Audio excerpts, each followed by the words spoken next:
It is reported in the books of Ibn Abi Dunya rahimahullah, and also reported by Ibn Taymiyyah rahimahullah in his Fatawa, that he quotes Sufyan ibn Uwaynah rahimahullah, the Imam of Ahl al-Makkah, saying that when the scholars used to write to each other, they used to write the following 3 sentences to each other. When the scholars used to write letters to each other, they used to write 3 sentences to each other all the time. They used to write, Man aslaha sariratahu aslaha Allahu ala niyatahu. Whoever fixes his secret affairs at night, Allah will fix his public affairs. وَمَنْ أَصْلَحَ مَا بَيْنَهُ وَبَيْنَ اللَّهِ. Whoever fixes that which is between him and Allah, أَصْلَحَ اللَّهُ مَا بَيْنَهُ وَبَيْنَ النَّاسِ. Allah will fix that which is between him and people. وَمَنْ عَمِلَ لِآخِرَتِهِ كَفَى اللَّهُ عَنْ دُنْيَاهِ.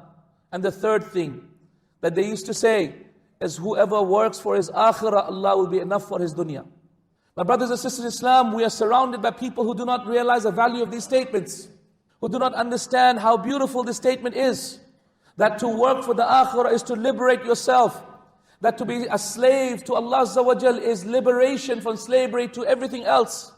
That to work for akhirah, to work in a dawah project, to work inviting people to Islam, to work as a teacher of Islam, to work to study Islam, or an Islamic project that benefits the Muslim Ummah. They are the people who Allah subhanahu wa ta'ala suffices them in their life. As a doctor, I earn far more than many people make in their own jobs. But it's a cursed life because your needs go up at the same time.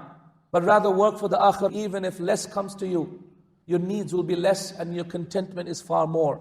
Who is there that can compare to the contentment of a slave of Allah Azza wa Jal when he works for the akhirah, being free of the needs of this dunya? My brothers and sisters in Islam, look at the happiness of the Prophet ﷺ, the man who used to give the giving of someone who never ever feared poverty. My Shaykh, may Allah have mercy upon him, used to say, look at how much Allah has given his enemies.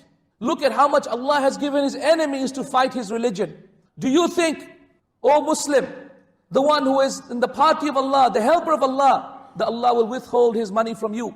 If you work for Vodafone, does Q-Mobile pay for your salary? If you work for Vodafone, Vodafone pays for your salary. So if you work for Allah, why do you think your boss pays your salary? It is Allah who pays for it.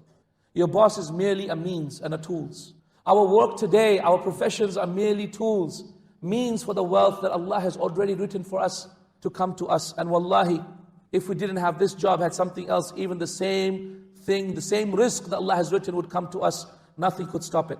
My brothers and sisters in Islam, the worst of emotions through which the shaitan controls us, through which politicians control us today, through which the media control us today, is the emotion called fear.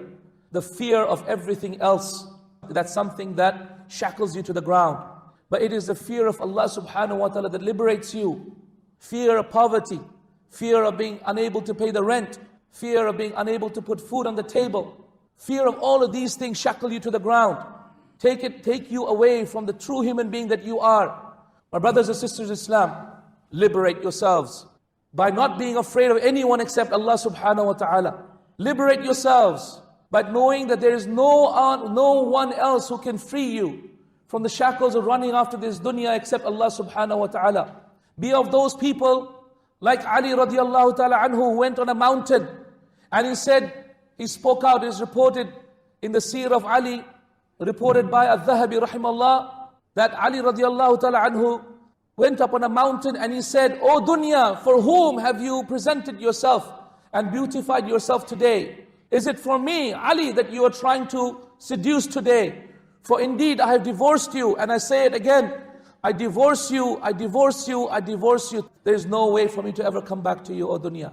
My brothers and sisters in Islam, divorce the dunya. Divorce covetousness. And no, I am not telling you to not make money. I'm telling you to make money but not be attached to it. I'm telling you to focus on your akhirah more than your dunya.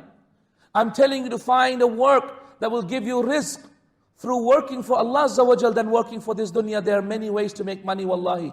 Because when you work for the akhirah, your pleasure is the akhirah. Your pleasure is in spending time with Allah subhanahu wa ta'ala, not with anything else.